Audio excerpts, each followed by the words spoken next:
Itong ating pagtatanong ng hindi ba natin pansin is more on the reality around us. Magaling tayong pumansin sa mga bagay na hindi tayo concerned minsan, pero pagdating doon sa katotohanan ng pangkaluluwa, ba natin pansin? There is always that challenge within the church na tinatawag na reading the signs of the time so that we can respond accordingly. Ang dami nating responses according to signs. Hindi kaya pwede nating palalimin ito pagdating sa katotohanan na ng mga ating napagnilayan before.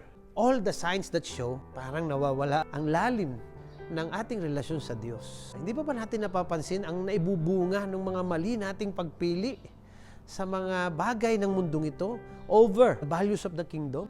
So hopefully, hindi tayo masasabihan din na itong mga signs na ito ay sayang sa atin. Because we, as people of faith, can read the signs. At hindi lang read the signs, we can also respond accordingly to the signs.